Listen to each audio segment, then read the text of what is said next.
Hello, everybody. Welcome back to the latest edition of Terrace Talk. Hope everyone's had a good Christmas. Of course, a disappointing Boxing Day defeat for the Canaries against West Brom. Looking to bounce back with a difficult trip to the Den. Always an intimidating place to go. Although Norwich, pretty good record there, over recent decades. And I suppose to preview this one with me is Stephen from That Millwall Podcast. Stephen, first and foremost, how are you? Did you have a good Christmas? Yeah, very well. Thank you. Thank you for having me, Adam. Having me, Adam. Started well. Christmas pretty good. Pretty good all round. Obviously, Boxing Day for the Lions as well, picking up 3 points. What about yourself? Good Christmas? Yeah, enjoyed it. Sort of always sort of on the edge, waiting for the Boxing Day game. So always kind of that's in the back of my mind, but quite nice to have a few days to switch off. Lots has changed, of course, since the last time we spoke back in August. A different manager in the dugout at the Den and 20th in the table. I think you were sort of more looking for playoffs at that point. We'll start with that Boxing Day game before we get into all of that. A really big 2-0 win against local rivals, I suppose, in London sense, QPR. Pulled you a little bit away from the drop zone. How big a relief was that result? Massive for everyone. For Joe Edwards, obviously the manager, the fans, the players, the general feel around the club has been a little bit of a slump for quite a while, and we're quite divided as a fan base and quite divided on opinions as to, is it the right manager, is it the players, are the fans, the atmosphere at the Den. I'm sure we'll come on to home form and whatnot a bit later, but it was just a big sense of relief. We weren't at our best. We haven't been at our best for a while, but sometimes if you can get a result in what was a big game, had they have beaten us, they'd have been level on points with us, and we'd have been obviously level with the bottom three. So good to get the win, but we're not quite firing on all cylinders yet still. Yeah, it's going to sort of get your thoughts on the season more generally so far. We'll sort of take it back to the first half of the season almost. In that Gary Rowett was in the dugout. I know from sort of speaking to you and colleagues of yours at that Millwall pod, he's kind of a bit of a divisive figure. Almost got you in almost into the top six last season. Been sort of a steady character around the club, but sacked around the mid-October period. You were 15th, 3 points outside the playoffs. Correct decision at the time, or maybe a tangent of the disappointment, I suppose.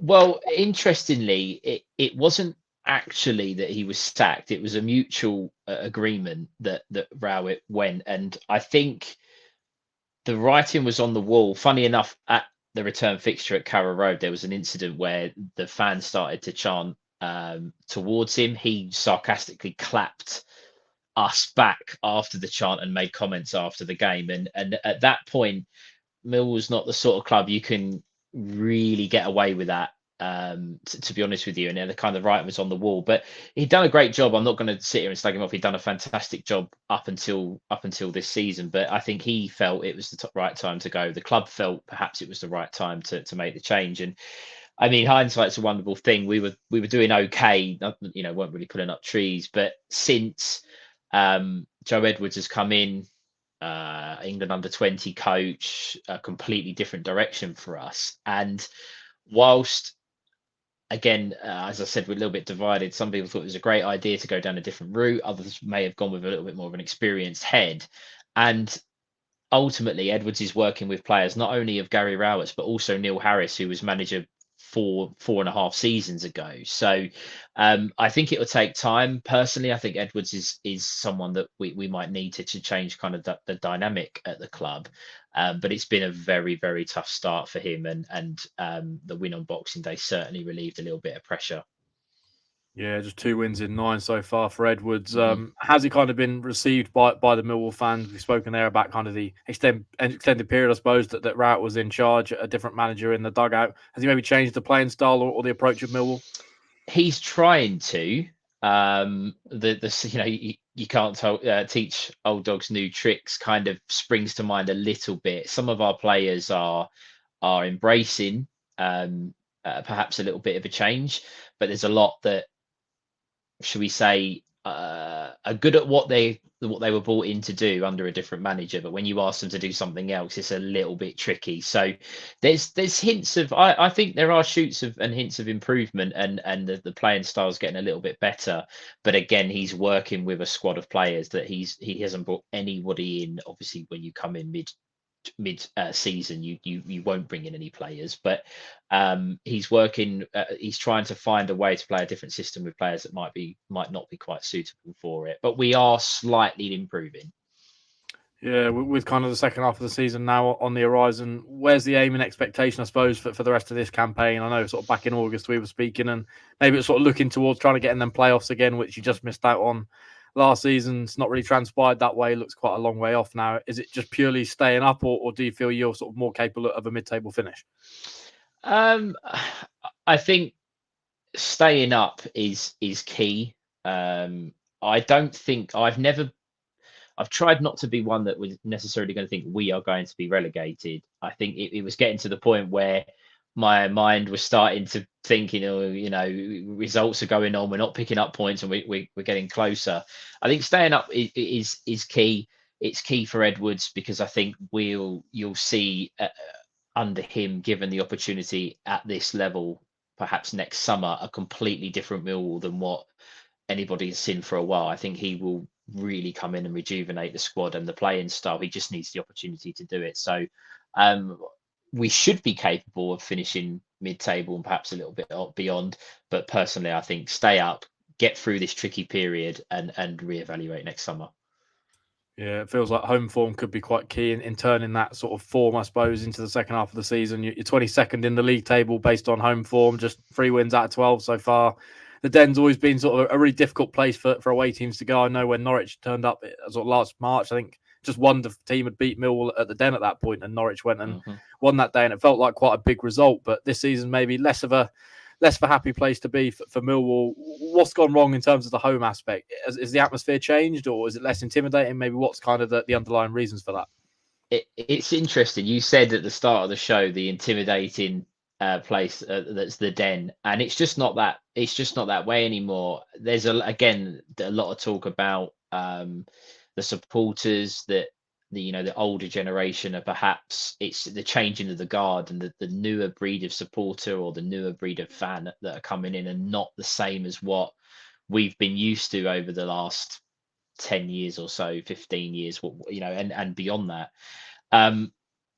We just seem to be nervy at home. The fans want to see something on the pitch, and the players are giving their all, but then it's disjointed. We're not quite getting on the front foot, and I think that's when the sort of silence in the crowd has come into it, and teams have come to us and just seemingly been able to play, and that's again not something that we're used to. And I think having a lot of the changes and the two different managers haven't helped with that. But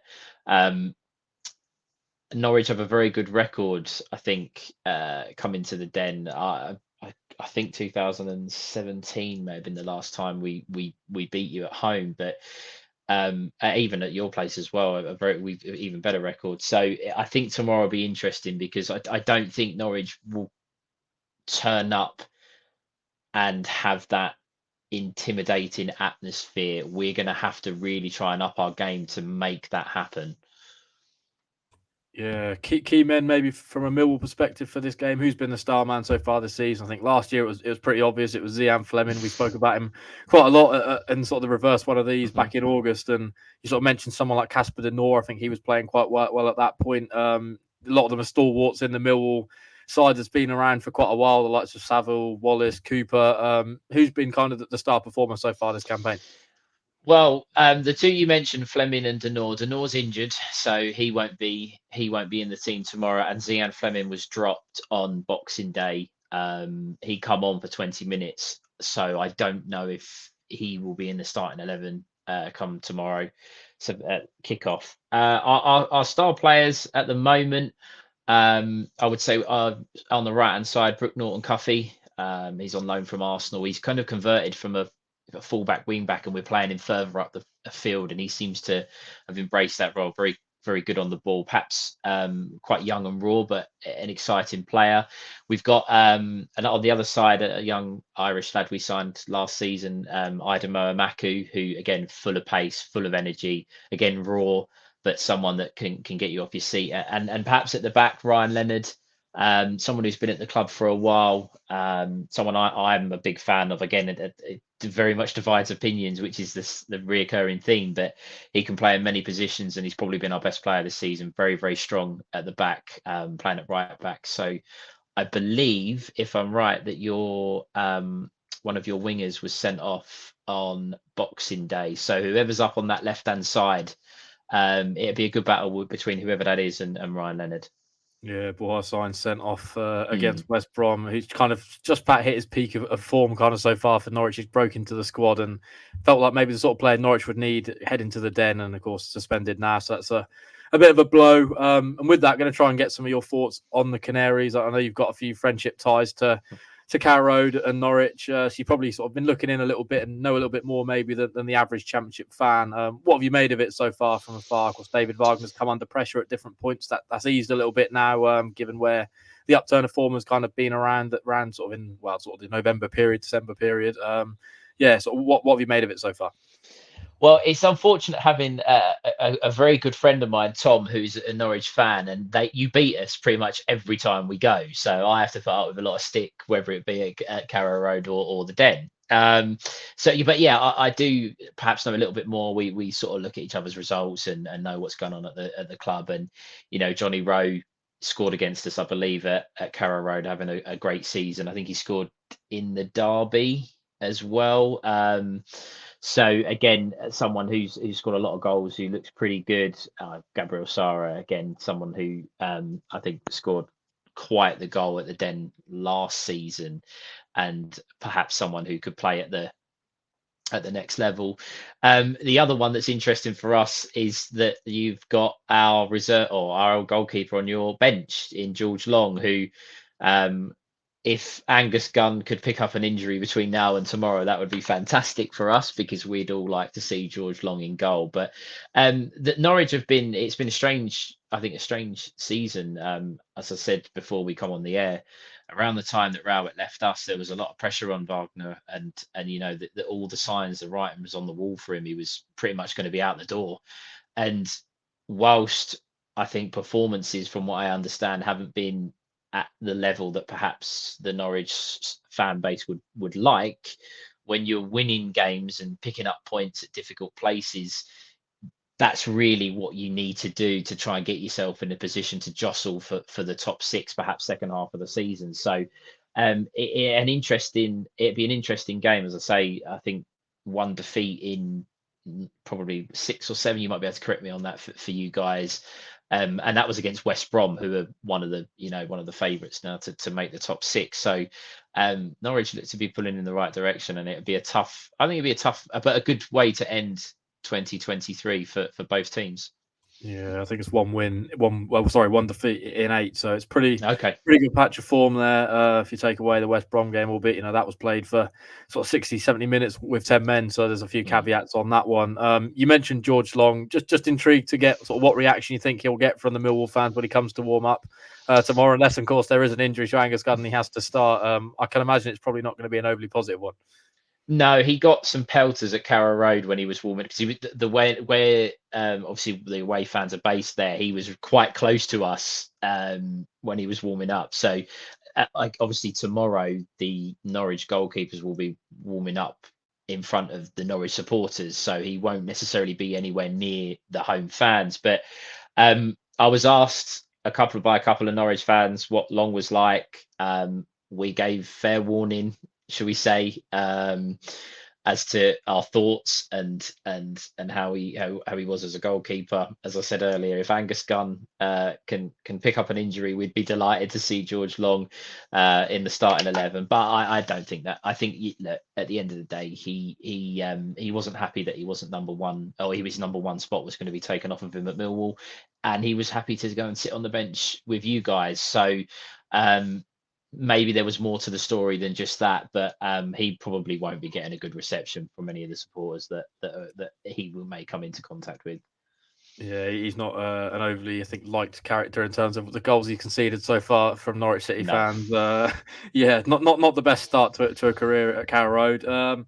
Just quickly before we talk about the game, of course, tomorrow evening, 3-1 earlier in the season at Carrow Road.